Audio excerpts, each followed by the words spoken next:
it is time to get way more comfortable on camera with it recording, with me stumbling, with me making sense, with me making not making sense. It's time for me to look at myself, look at this lens, not care about whether it's in focus so much that it gets in the way. Right? It's time to start reading shit while live or in a recording, and just do it, man. Just do it. How bad could it possibly be? We know it's not going to be awful. It's not possible. It's not possible for it to be terrible. Okay, listen to this. I'm talking to you. I'm really taking in the moment of right now. You got this. Everyone is you pushed out. You know this. It's time to start acting like it. Being yourself. Doing what you're doing right now. And learning to post this kind of stuff. It's time. Even if you're looking down and you're reading something, everyone sees how bald you're getting, right? When that light's on. Who cares? Who cares? Who cares? Who cares about the teleprompter? Who cares about being word perfect? Make the sound good. Do a little bit of color work and then fucking put it out there, man. Put it out there. Fuck. You're so good. You're so good. Maybe meta moments are really seeing glitches in the simulation. Maybe that's what meta moments are, right? When you see past your own fourth wall, that's like also seeing in the simulation. So really just wanted to capture some ideas around the fact that as I have been meditating on the simulation, specifically for 30 minutes to an hour, most of the time an hour, but 30 minutes to an hour, 10 minutes here, 10 minutes here, 30 minutes here, on it is a simulation. I'm in a simulation. What does that actually mean? How am I going to respond? Going through that for about a week to 2 weeks. And right now, I just decided I'm going to do more about that step-by-step process. Really, what happened on day 1, 2, 3, what happened on week 1, what happened week and a half, what happened before deciding to even post and do this recording. Because there's so much there that I do think gets missed when to come out and just say, I'm a guru now. I'm going to guide you through because of all this stuff. And that's always been the challenge with teaching what I have to teach, because I have the confidence of knowing what it's done in people's lives and trying to quote unquote promote that a certain way. It's been a journey, and I'm just kind of like, fuck it. Just do it. Just do it. Just do it. Right? So things are going to start shifting on the channel. Right now I'm moving things around in the little YouTube studio room, and there's been so many things going on with potential partnerships. Some of them come and gone in the last few months, and some of them, we're really just finding our way together and building that relationship. And I've been just, putting myself through hell when it comes to who am I? What kind of coach am I? What's the brand? What are we going to call it, right? Am I going to go away from manifesting or lean into manifesting? Am I going to go into more relationships or go away from and kind of walk away from it? And I've really uncovered so much and unpacked so much, because as I am doing this level of internal work, and of course, since everyone is me pushed out, and my clients are learning this too in their businesses, in their relationships, going through divorce process and then full reconciliation, and yet they're still having to navigate things, right? Dealing with a year of sobriety, and how easy would it be to leave my partner now that I got my stuff together? And oh my gosh, even my church is telling me I should do this. And I'm like, and I'm the guy saying, whoa,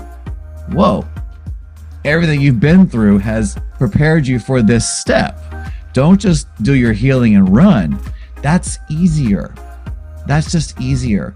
So what am I here? What is the challenge that I run into with riding that fine line of relationship coach, spirituality coach. And here's the thing. I have been dealing with this limiting belief myself that I'm going to try and let go of. And I'm going to let go of it, but I'm going to talk about it because this does relate to you. You right here listening to this video right now. This is applicable in your life as soon as you hear me say it. I have had the limiting belief of I need to shuttle or lead, or my path of teaching people to spiritually awaken is through the relationship channel, right? Through relationships, because we're learning the mirror principle. We're learning I am. We're learning how to understand that everyone is you pushed out. And I've been uncovering this as I was teaching that before I even knew those words. I was teaching people this because I have always known the concept of if I spot it, I got it. Everyone is a mirror reflection. If I have a projection or judgment against them. And even since I was a child, I was hearing about this in Silva mind control method and early teachings of, law of attraction.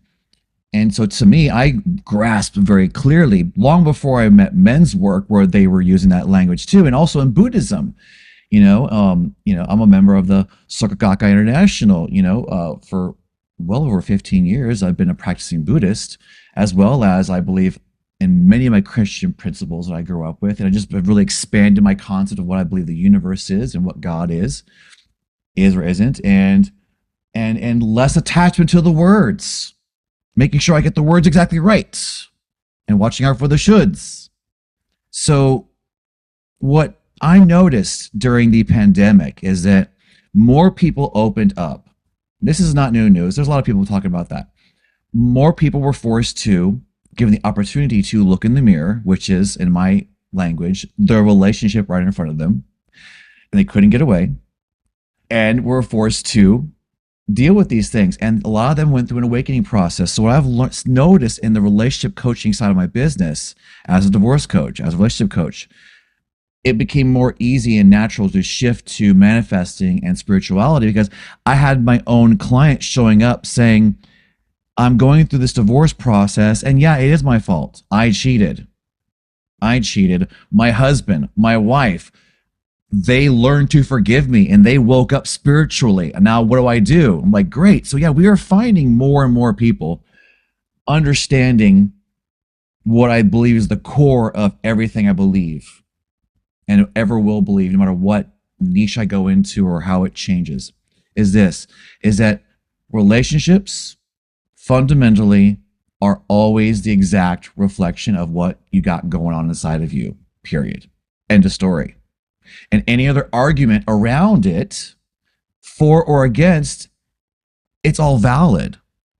When it comes to actual application in your life to get results, every time I've had results and every time I've not had results, it's been because of my awareness and ability to apply in the moment, understanding that person in front of me, whether I'm screaming and yelling at them or whether they're screaming and yelling and calling me ex-boyfriends or ex-husbands' names, telling me I'm the problem, whether or not I'm aware that person and I are mirror reflections, and this is a simulation, changes everything in the argument, in the moment. Past, present, and future, the next relationship, whether you stay or go, whether you are and I are constantly continue to be re-triggered by the memory of this, of the injustice of it all. Who cares? Are you happy or not? Do you want to be right or do you want to be happy? And that's just it. If you want to argue anything against that needs to be more complicated than that, well, there's plenty of other people who will agree with you. And that's okay. And, and everyone's beautiful and everyone is me pushed out and everyone's you pushed out. Everyone is God pushed out. So to kind of wrap this up, I'm going to be opening up more on the channel, whether it's live, whether it's recorded, whether it's completely shifting gears. It's time just to, share the love and see what happens. Let's see. How do I do a sign off like I normally do? This is Anthony Cortino, Sacred Cobra. Please remember, especially you, big guy, you, Anthony, looking in the camera right now, you are sacred, you are worthy, and you are love. We'll see you next time. Cheers. It might be in 10 minutes. We'll see. see. Okay, bye.